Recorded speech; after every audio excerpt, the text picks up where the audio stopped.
Welcome to Get Savvy, the podcast for business owners who want to claim back their time through the power of delegation, streamlining, and productivity.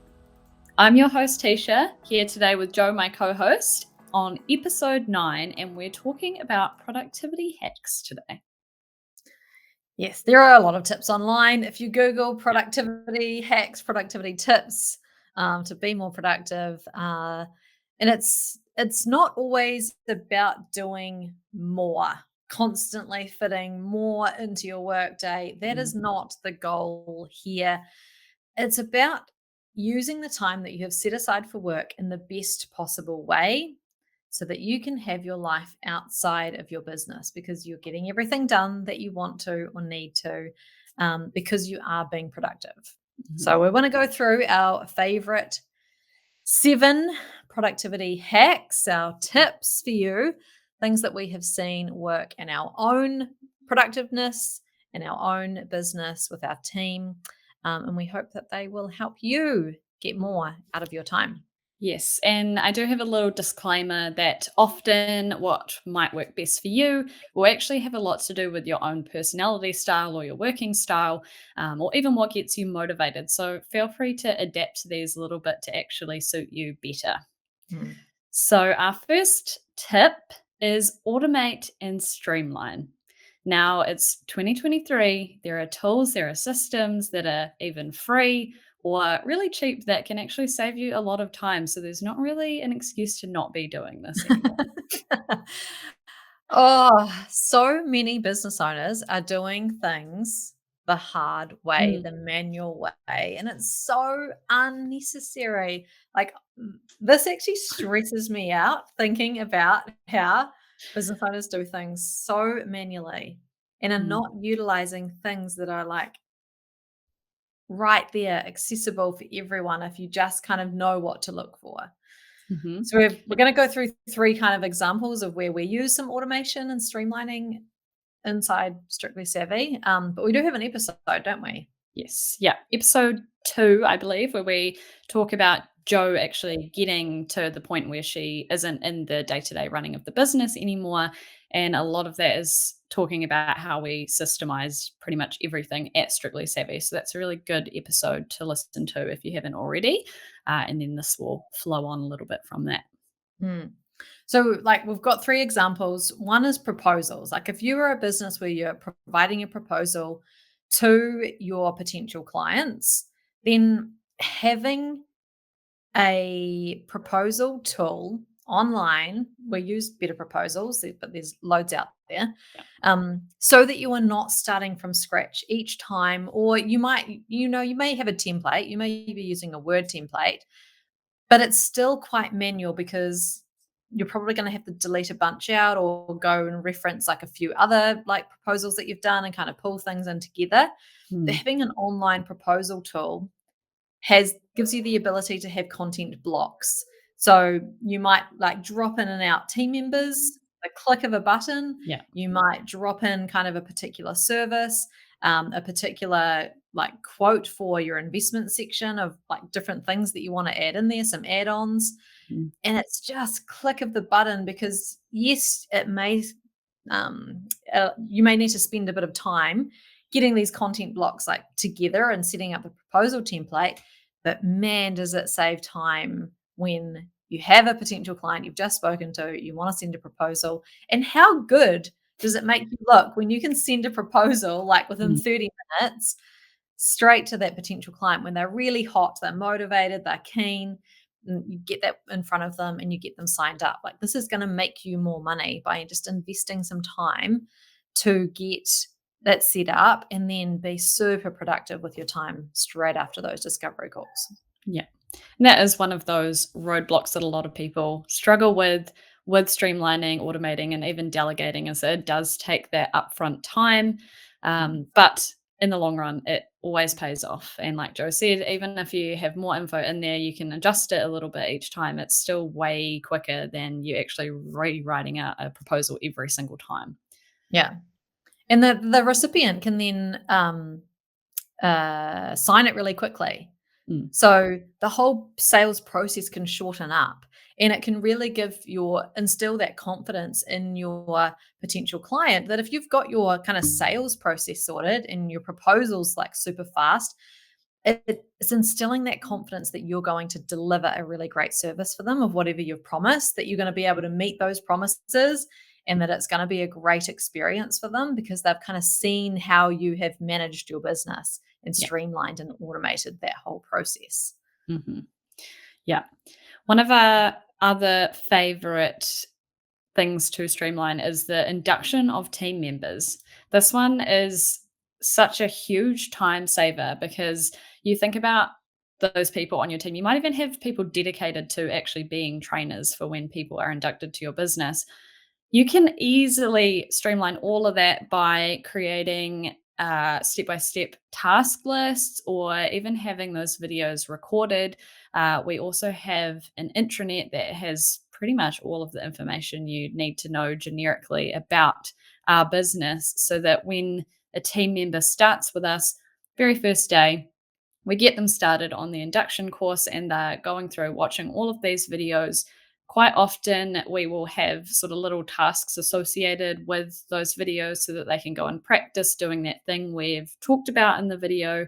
And then once they've gone through all of that, yeah, we have a step by step task list again of some little actions that we get them to do.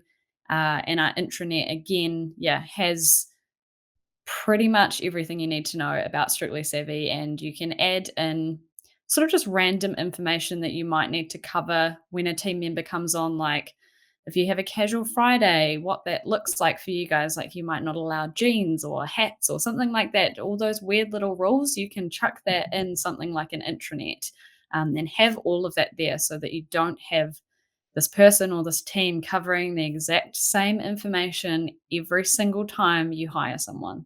Yeah, and it gives you really good consistency too, because you might have someone Mm, training or inducting your team member who's giving the completely wrong impression or the wrong information, or their yeah, kind of bias is like what they think is important or not. But having it recorded and on video, it's consistent for every single team member that comes on. yeah, And you may feel like, oh, this feels really impersonal, but they are watching you or like someone else in the team in the video. They're getting that face to face interaction because they're watching the video, hearing it from you, hearing your tone, hearing what the culture's like. So it just kind of shortens up that time that you are needing to spend with that team member on the first day. You mhm, might spend like an hour with the team member and then have 5 hours of like them going through step by step and watching everything and reading everything. You've just saved yourself 5 hours. yeah, So what else can you then use that time for? This is what being productive is all about. yeah. And then also what happens if that person that's usually training those new team members leaves, they have to then train another person on how to train the people. And yeah, Mm. you're just saving time by having it all somewhere. And obviously you still support that person that you're inducting to your business. You don't just sort of like leave them to their own devices. Still support them, please. But yeah, this will probably save you days, to be honest, of inducting people. Yeah. Another kind of example of how you can automate in your business is to use a tool like HubDoc or Dext to do the data entry of your receipts and invoices. Mm. Like it's 2023. Nobody should be typing in the information from a receipt or an invoice in your accounting software. It's just not necessary. No. So please use a tool that does it all for you. Like AI is becoming huge now. Like we've just seen the Chat GPT come out. I think that's what it's called. What a terrible name for that tool. But like AI is here, and so utilize what you can to streamline and automate things in your business. Mhm. Yep. Just always keep in the back of your mind, how can I streamline this? How can I make it better? How can I make it quicker? And you'll start to see all of these different things throughout each day, really, that you can be doing better and more efficiently. So, Mhm. yes, please streamline, please automate. There's probably a tool for it. So, just have a quick Google if you have no idea, never heard of the tool. Can I automate this? Yeah. Or message us. Message us at Strictly Savvy and say, "Hey, is there a tool that can do this?" Well, I Yeah. do this manually, like, "Can you help me?" Mm. Yeah. Yeah, probably is. So, second tip is calendar blocking. I quite like calendar blocking personally. I know it doesn't work for everyone, but if you live by your calendar, which a lot of business owners do, you can calendar block sort of in conjunction with your to do list. Probably don't replace your to do list, but it helps you get some structure to your day. And with calendar blocking as well, we definitely suggest including your break times and appointments, including personal ones. Otherwise, yeah, you do lose that structure to your day because you're still going to do those things. So help plan it out visually as well. So this is quite good for people that do learn visually. Mm. And if you haven't heard of the term calendar blocking before, it literally just means to put an appointment in with yourself in your calendar. You're not sending it to anyone, you're not putting a location, you're just blocking out some time and writing in what you're going to do with that time. So I really like this as well. I'm a visual person. I have my calendar color coded as well. But it kind of just shows me visually if I don't do this piece of work at this time, I'm not going to have any time in the rest of the day. So I need to do that. And it's going to pop up, give me a reminder. I'm then going to have an allocated amount of time. It could be half an hour, it could be an hour. Okay, I've got an hour. I need to work on this because I'm not going to have time later. Mhm. So it's kind of like a visual cue to tell you what you need to do for that time in that time. Yeah, is a good way to keep you on track and also sort of see what you're going to focus on next, what's ahead for the rest of the day. And Mm. I also occasionally sort of put blocks in there that I actually just have titled as like ad hoc or reactive tasks. So depending on your tasks, your type of business, that sort of calendar blocking may work occasionally, but as much as you can sort of structure it for specific things, the better. Mm.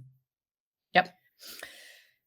Number 3 is to get control of your inbox and don't let it control you and your time. So, how often do we start the workday and the first thing we do is open up the inbox? You are now doing things that other people want you to do and reacting to other people rather than taking control of your day and your to do list and doing the things that you want and need to do. Mhm. Yep. People don't actually, but most of the time, they don't expect a reply to an email instantly. And so many of us, especially now with the whole working from home thing becoming so popular, we have fallen into thinking that, oh crap, I got an email, I need to reply now. Or you see the little notification and you just have to reply now. But Mm, yeah, most people don't expect a reply instantly, or they'll actually call you if it's urgent. mhm. Yep. So, yeah, this is something that I actually struggled with for a long time. But then I thought about whether I actually expect people to reply to my emails instantly, and I never do. And I found myself constantly jumping in and out of my inbox. And when I finally stopped doing that, set myself some times throughout the day that I would specifically go and check my inbox, then I was actually able to focus on other things.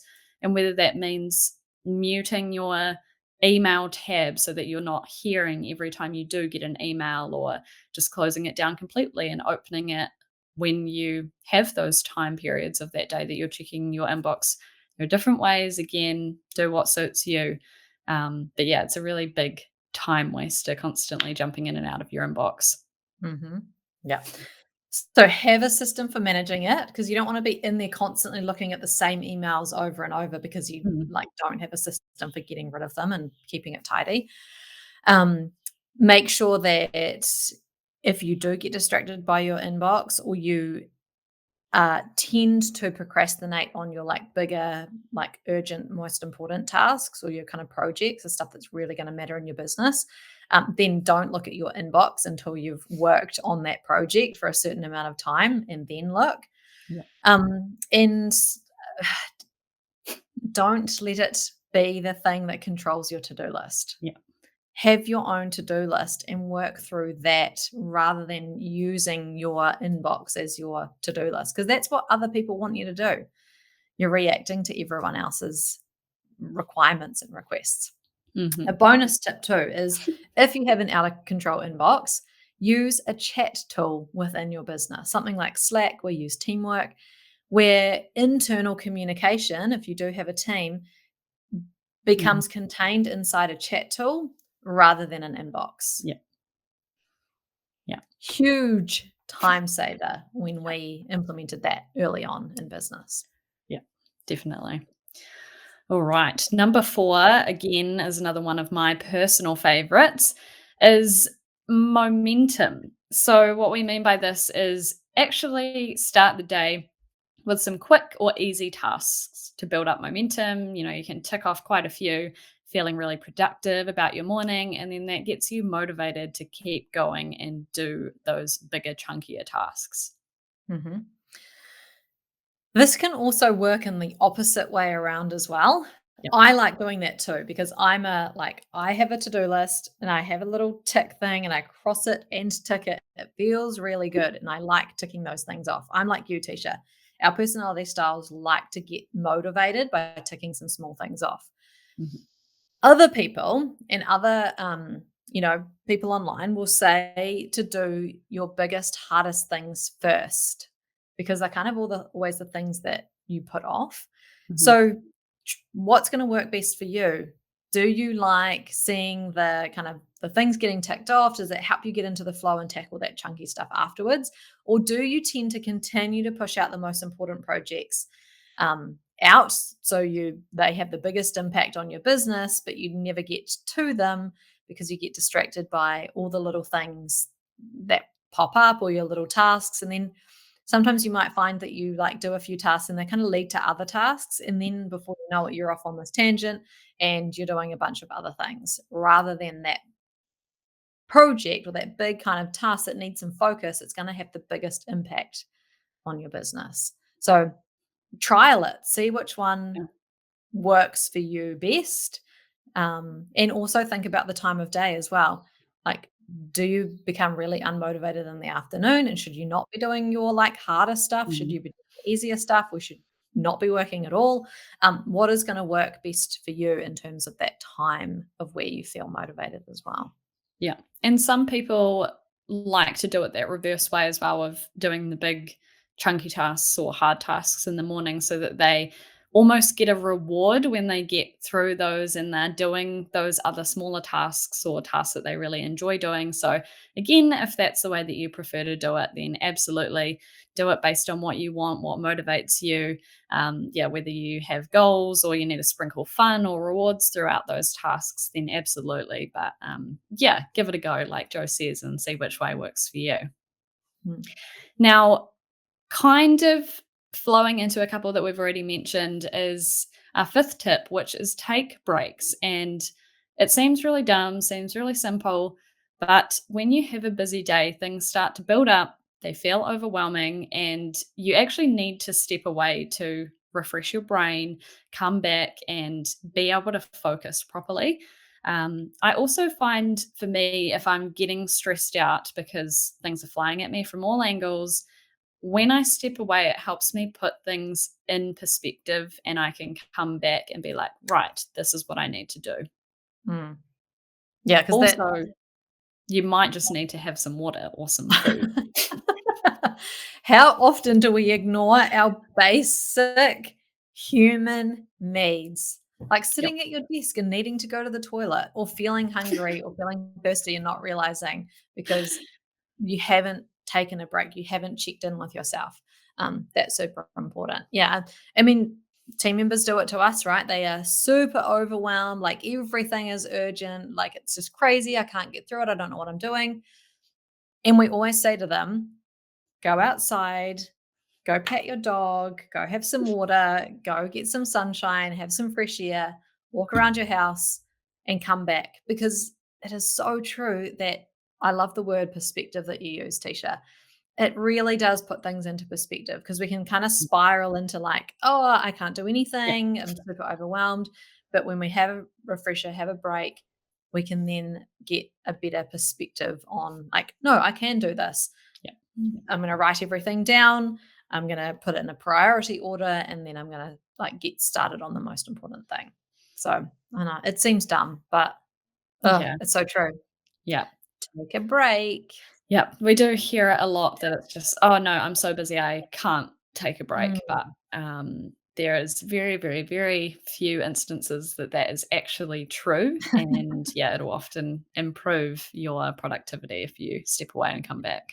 yeah, I think that might be called a story. A story that you have told yourself that you now deem the truth because that's what you believe. Yeah. Yeah, absolutely. And again, this quite nicely leads on to our sixth tip, which is have boundaries. Please, please, please have boundaries. Say no. You're allowed to say no. No is a full sentence. It's something that I've heard recently, and I love that. Like, no. Because every time that you say yes to something, Mm, you are saying no to something else yeah. without even realizing it. Every time you say yes to something, you are saying no to something else. Hmm. Yeah. It's So quite scary please when you say put it like no. that, really. Yeah. Yep. So think about, what are you saying no to if I'm saying yes to this? Mhm. Especially If you if it's say something you yes, don't want. yeah, exactly. Like if you're saying yes to like doing extra work and then you have to work overtime, you're saying no to spending time with your family or your kids or your dog. I keep saying dog now because I'm a dog owner. But you are absolutely saying no to something else. So make sure that you're saying yes and no, taking the time to actually stop and say and think about whether you want to say yes or no Yeah. without kind of reacting and like always kind of people pleasing and saying yes to everything because Hmm. you really are saying no to other things. Yeah. And you said something really great to me before, Joe, about writing out your boundaries with a because. Yeah. So it's all well and good, like kind of thinking that you have boundaries and like having them in your head. But the actual act of writing down your boundaries with a because after each one of them. So I don't work past 3 o'clock in the afternoon on Monday to Friday because I prioritize my kids and spending time with them. Mhm. So now, when you have that in front of you and someone says, "Oh, can you come to Yeah. that meeting at 4 o'clock?" You can be like, "No, I can't make that meeting. Mhm. Can we do it a different time?" Yep. Because you've got that connection, you've got that why. Well, why can't you? Well, I could, but I'm not going to because if I do, then I'm saying no to Mm. my kids being a priority. Yeah. Yeah. That's a So really it's great really tool to use. powerful to Mm. have that because in there because Yeah. it's a connection to that why. Well, why can't I? Yeah. Because of this. Yeah. Love that. Yeah, so that is from Dr. Kirsty Moore, actually. She gave that tip to me and it is awesome. Love it. Cool. All right. And our seventh tip, one of our favorites that we've definitely spoken about before, is delegate. Delegate Delegate, everything. delegate. This is my favorite thing to do because there is no way that I could run Mm. two businesses, be an Airbnb host, manage a property investment portfolio, be a mum, run a household, and then still go to the gym and Yeah. walk the dog and see friends and go on holiday and have a life where I only work. I was trying to work out, talking before we came on air, how many hours do I actually do? And it's probably an average of five, four to Mm. five, I would say, doing all of those things. Well, not being a mum and running a household that takes like time after hours, but like actual work, Mm. 4 to 5 hours a day. And there is no way that I could do that without delegating. Yeah. So Yeah. if you have a team, make sure that you are using them and utilizing their time, keeping them productive, getting things done and getting things off your to-do list. Yeah. And again, we know all of your excuses. We know, oh, it'll take so much time for me to explain this to someone else. It'll be faster to do it myself. Go back, Mhm. please listen to our previous episodes because we've tackled all of your excuses and they aren't excuses anymore. And Cool. if you keep thinking like this, then you will keep doing those tasks forever. Um, and one of those excuses is, well, maybe not an excuse, but that you almost feel guilty that you couldn't pay someone else to do one of those things for you, especially if it feels easy, or like cleaning, because it might feel like it's a luxury to get a cleaner. Mhm. But how is your time better spent? Mhm.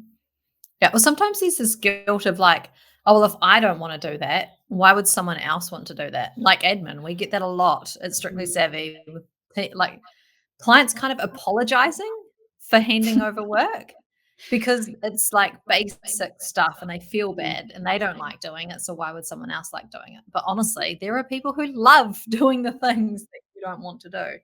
Yeah. So please don't feel guilty. It is not a luxury because you'll spend that hour doing something else that's going to bring in even more money than you spend on that cleaner for that hour. Yeah. Absolutely. So, yes, please Good. bin those excuses. Now, it doesn't need to be a virtual assistant either, right? So, if you delegate everything you possibly can from your to do list to either a team member, a Mhm. contractor, a service provider, or a virtual assistant, Yeah. then you are then left with the stuff that only you can do. Mhm. And please challenge yourself on whether it is something that only you can do. Um, Only you can do, or it has the biggest impact in your business. We've talked about that a lot through this episode. You need to be doing the impactful stuff Yeah. in your business, not stuff that other people can do. Mhm. Yeah. And as we've said with every one of these 7 tips, adjust these to your own working style or your needs or your motivations or whatever it is that's gonna work for you. And these Mhm. tips may not all work for you as well, and that is also okay. And if you don't have a team or someone to delegate to, then it sounds like you might need to get yourself a strictly savvy virtual assistant. And Mhm. thank you very, very much for listening to this episode of Get Savvy. Please don't forget to rate, review, and subscribe so you don't miss an episode.